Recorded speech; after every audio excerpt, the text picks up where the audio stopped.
Assalamualaikum warahmatullahi wabarakatuh. Di sini kami sebagai kelompok 6 mata kuliah inovasi pendidikan akan mempresentasikan hasil kerja kelompok kami. Yang pertama yaitu mengenai tentang hakikat manajemen inovasi pendidikan.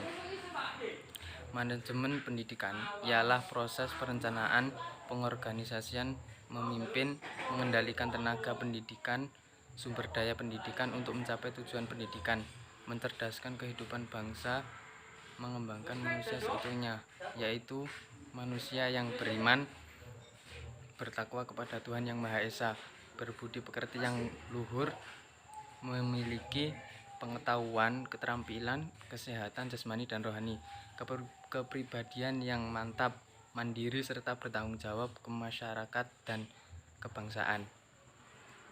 Yang kedua yaitu konsep manajemen dalam inovasi pendidikan. Manajemen menurut Stoner dalam Sumitjo dan Sumbedjo adalah serangkai kegiatan merencanakan, pengorganisasian, menggerakkan, mengendalikan segala upaya dalam mengatur dan mendayagunakan sumber daya manusia, sarana dan prasarana secara efisien dan eksekutif untuk mencapai tujuan organisasi yang telah ditetapkan. 1. Perencanaan planning, arti bahwa perencanaan merupakan proses untuk mempersiapkan seperangkat keputusan tentang kegiatan pada masa yang akan datang dengan diarahkan pada pencapaian tujuan melalui penggunaan sarana yang tersedia. A. Perencanaan alokatif. 2. Perencanaan inovatif. 3. Perencanaan strategi. Saya lanjut. 2. Pengorganisasian adalah kegiatan merancang dan menetapkan komponen pelaksanaan proses kegiatan yang terdiri atas tenaga manusia, fungsi, dan fasilitas. RC mendefinisikan pengorganisasian sebagai kegiatan memadukan sumber-sumber, yaitu manusia, modal, dan fasilitas, serta menggunakan sumber-sumber itu untuk mencapai tujuan yang telah ditetapkan. 3. Penggerakan. Motivating dalam dunia pendidikan yaitu pemberian motivasi dari kepala sekolah kepada guru-guru atau siswa agar melaksanakan program belajar mengajar untuk mencapai tujuan-tujuan pendidikan. Motivasi yang mendorong perlu diadakan inovasi pendidikan yang bersumber pada dua hal, yaitu kemauan sekolah untuk mengadakan respon terhadap tantangan kebutuhan masyarakat dan adanya usaha untuk menggunakan sekolah untuk memecahkan masalah yang dihadapi masyarakat. Antara lembaga pendidikan dengan sistem sosial terjadi hubungan yang erat dan saling memengaruhi. 4. Penilaian atau evaluation menjelaskan bahwa penilaian merupakan proses mengidentifikasi dan mengumpulkan informasi untuk membantu para pengambil keputusan dalam memilih alternatif keputusan. Sebagaimana dikemukakan oleh Anderson, penilaian terhadap program mempunyai tujuan yaitu 1. Memberikan masukan untuk perencanaan program. Yang kedua, memberikan masukan untuk keputusan tentang kelanjutan, perluasan, dan penghentian sertifikasi program.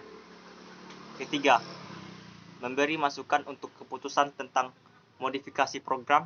Yang keempat, memperoleh informasi tentang pendukung dan penghambat pelaksanaan program. Yang kelima, memberikan masukan untuk memahami landasan keilmuan bagi penilaian.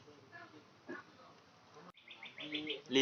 Pengawasan atau controlling menegaskan bahwa pengawasan adalah upaya memperbaiki kegiatan untuk memelihara agar pelaksanaan dan hasil kegiatan yang dicapai sesuai dengan rencana. Pengawasan dilakukan untuk mengetahui kecocokan dan ketepatan kegiatan yang dilaksanakan dengan rencana yang telah Kemudian selanjutnya yaitu tentang bidang kegiatan manajemen inovasi pendidikan.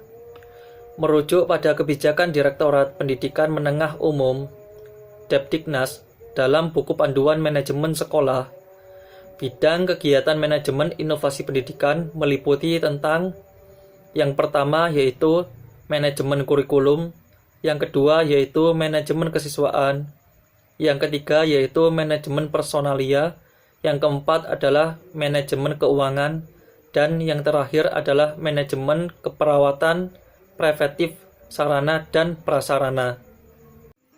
Selanjutnya yang D yaitu tentang prosedur inovasi pendidikan. Inovasi pendidikan di sekolah merupakan program perubahan di lingkungan sekolah, antara lain meliputi perubahan dan pembaruan dalam tenaga kependidikan, inovasi kurikulum, dan inovasi pembelajaran.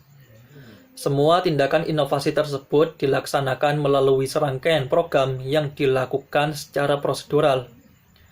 Tahapan prosedural program inovasi antara lain tahap permulaan dan tahap implementasi. Dalam tahap permulaan di sini terbagi menjadi 3 hal. Yang pertama yaitu pengetahuan dan kesadaran. Yang kedua yaitu pembentukan sikap terhadap inovasi. Dan yang ketiga yaitu langkah pengambilan keputusan. Adapun tahap implementasi dilakukan melalui 2 tahap, yaitu tahap organisasi mencoba menerapkan sebagian inovasi, dan yang kedua langkah kelanjutan pembinaan penerapan inovasi, yaitu merupakan langkah selanjutnya dari inovasi setelah semua anggota lembaga pendidikan mencapai komitmen untuk menerima sebuah inovasi. Mungkin dari presentasi kami cukup sekian. Bila mana ada salah kata, kami mohon maaf sebesar-besarnya. Billahi taufiq wal hidayah. Wassalamualaikum warahmatullahi wabarakatuh.